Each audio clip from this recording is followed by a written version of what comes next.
এমন এক অবিশ্বাস্য কাণ্ড করে বসেছে ইরানের বিপ্লবী গার্ড বাহিনী বা আইআরজিসি, যা আমেরিকা স্বপ্নেও ভাবেনি।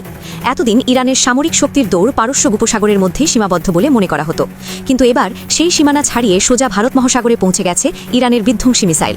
বিভিন্ন আন্তর্জাতিক প্রতিবেদনের দাবি, ভারত মহাসাগরের নীল জলে টহলরত একটি মার্কিন যুদ্ধজাহাজকে লক্ষ্য করে সরাসরি আঘাত এনেছে ইরান।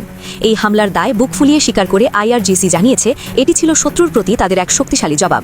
তাদের দাবি অনুযায়ী এই দুঃসাহসিক অভিযানে ব্যবহার করা হয়েছে গাদার ৩৮০ ব্যালিস্টিক মিসাইল এবং সদ্য প্রকাশ্যে আনা তালাইয়ে নামের স্মার্ট ক্রুজ মিসাইল। দূর সমুদ্রের বুকে এমন নিখুঁত হামলা চালানো মোটেও সহজ কাজ নয়, আর এই খবর সামনে আসার পরই পেন্টাগন থেকে শুরু করে গোটা আন্তর্জাতিক মহলে তোলপাড় শুরু হয়েছে। গাদার ৩৮০ হল একটি মাঝারি পাল্লার ব্যালিস্টিক মিসাইল, যার দৈর্ঘ্য ১৫ থেকে ১৬ মিটার, কিন্তু এর আসল জাদু লুকিয়ে আছে এর গতির মধ্যে। শক্তিশালী রকেট ইঞ্জিন ও উন্নত গাইডেন্স সিস্টেমের কারণে এটি ঘণ্টায় ৯,০০০ থেকে ১২,০০০ কিলোমিটার বেগে ছুটতে পারে। একবার আকাশে উড়লে ২,০০০ কিলোমিটারের মধ্যে যে কোনো লক্ষ্যবস্তুকে এটি নিখুঁতভাবে গুড়িয়ে দিতে পারে। এমনভাবে এটি ডিজাইন করা হয়েছে যে সাধারণ এয়ার ডিফেন্স বা অ্যান্টি মিসাইল সিস্টেম একে ফাঁকি দিতে বাধ্য। অন্যদিকে তালাইয়ে হল একটি অত্যাধুনিক স্মার্ট ক্রুজ মিসাইল, আকারে ছোট, মাত্র ৭ মিটার। এর গতি তুলনামূলক কম, ঘণ্টায় ১,০০০ কিলোমিটার, কিন্তু এর বিশেষত্ব হল এর ব্রেইন বা বুদ্ধিমত্তা। এটি আকাশে ওড়ার সময় যে কোনো মুহূর্তে নিজের পথগতি বা ট্র্যাজেক্টরি বদলাতে পারে।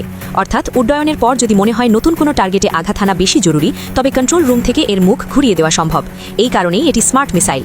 বিশ্লেষকদের মতে ভারত মহাসাগরের মতো বিশাল ও দূরবর্তী অঞ্চলে মার্কিন যুদ্ধজাহাজকে টার্গেট করতে পারাটা শুধু একটি হামলা নয়, এটি ওয়াশিংটনের প্রতি তেহরানের এক জোরালো কৌশলগত বার্তা। ইরান বিশ্বকে দেখিয়ে দিল আমেরিকা যেখানেই থাকুক না কেন তারা চাইলেই চ্যালেঞ্জ জানাতে পারে। সবচেয়ে চাঞ্চল্যকর বিষয় হল হামলার টাইমিং। আইআরজিসির দাবি, মার্কিন যুদ্ধজাহাজটি যখন মাঝ সমুদ্রের একটি ট্যাঙ্কার থেকে জ্বালানি সংগ্রহ করছিল, অর্থাৎ যখন তারা সবচেয়ে বেশি অরক্ষিত ও ব্যস্ত ছিল, ঠিক তখনই এই আঘাত হানা হয়। এর মানে হল আমেরিকার প্রতিটি নড়াচড়ায় ইরানের গোয়েন্দাদের নখদর্পণে। আইআরজিসি আরও দাবি করেছে তাদের অপারেশন ট্রু প্রমিস 4 এর অংশ হিসেবে ভারত মহাসাগরে থাকা মার্কিন বিমানবাহী রণতরী ইউএসএস অ্যাব্রাহাম লিঙ্কনকেও তারা কড়া নজরে রেখেছে। শুধু সমুদ্র নয়, কাতার, সংযুক্ত আরব আমিরাত, কুয়েত এবং সৌদি আরবে থাকা মার্কিন স্বার্থগুলো এখন ইরানের রাডারে। ভারত মহাসাগর বিশ্বের অন্যতম গুরুত্বপূর্ণ বাণিজ্যিক সমুদ্রপথ। এখানে উত্তেজনের অর্থ হল বিশ্ববাজারে জ্বালানি তেলের দামে আগুন লাগা।